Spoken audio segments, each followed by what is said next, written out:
Nakatakdang magpulong ang cluster na binuo para sa rehabilitasyon ng mga naapektuhan ng Bagyong Yolanda. Ito ay para pagsasapinal ng mga hakbang na ipatutupad at tiyakin ang pagbabalik sa normal ng sitwasyon ng mga lugar na naapektuhan. Si Rocky Ignacio ang ating tagapagbalita. Isa sa pinal na mga konkretong hakbang para sa rehabilitasyon ng mga lugar na sinalanta ng Super Typhoon Yolanda.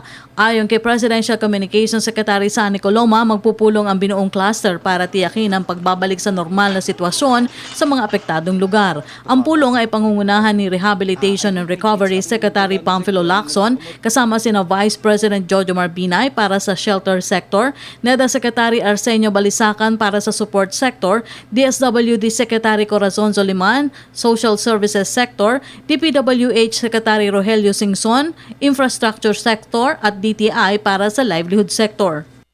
Sa pinal na at isa sa konkreto, yung work program para sa mga sumusunod na lalawigan.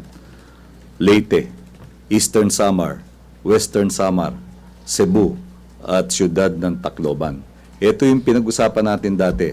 Ang baseline nila, yung PDNA, Post-Disaster Needs Assessment. Pag nakumpleto yung PDNA, pwede nang gumawa ng konkretong work program in each of those 5 aspects of shelter, livelihood, infrastructure, social services, and support. They can already identify concrete programs and the corresponding budget. At pag nabuo ito, handang-handa nang i-release ng DBM yung budgetary support for implementing these projects. Work in progress pa yung sa iba pang lalawigan. Pansinin natin, there are 171 municipalities in the so-called Yolanda Avenue. Ima-minus natin doon yung Leyte Province, yung Cebu, yung Eastern Samar, Western Samar. So matitira na lamang Palawan, Aklan, Capiz, Antique, which are already in the being completed. So ganun, no? Ganun ka-purposive at ka-sistematiko yung approach natin. Sinabi kasi ni NEDA Director Arsenio Balisacan, ang pagbangon ng mga lugar na sinalanta ng kalamidad ay tutulong para ibayo pang mapatatag ang ekonomiya ng bansa. Ipatutupad na ang malawakang rehabilitasyon sa harap na rin ang inaasahang pagdalaw umano ni Pope Francis sa Yolanda devastated areas. Giit ni Coloma, tinutugunan ng pamahalaan ang pangangailangan kahit walang mahalagang bisita. We are always in a state of preparing and improving our country, visitor or no visitor. Hindi naman po driven by state visitors yung ating pagpapahusay sa ating bansa. Kaya makatitiyak po tayo, araw-araw, oras-oras, tinututukan po ng ating pamahalaan ang mga dapat na gawin para sa kapakanan ng mga mamamayan. Para may bisita man o wala, naasikaso po natin at natugunan ang kanilang mahalagang pangailangan. Hinikayat naman ng Malacanang ang lahat na hintayin na lamang ang official announcement ng City para sa naturang pagdalaw. Well, in the first place, we need to clarify that that we're still awaiting the official announcement.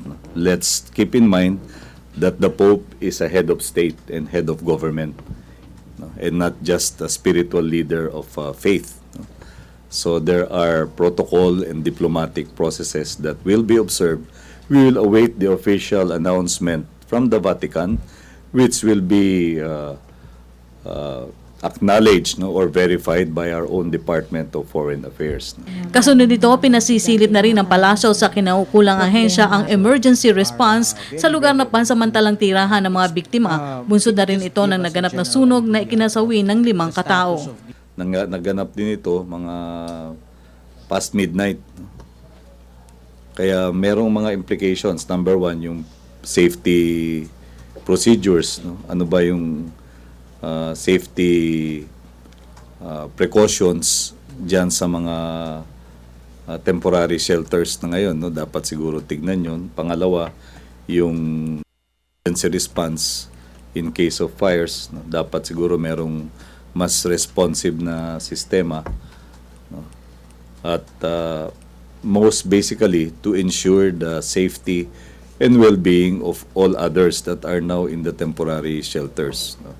Kaya yan ay isang seryosong bagay na tiyak na pagtutunan ng masinsing atensyon at lalapatan ng karampatang aksyon para hindi na pumaulit.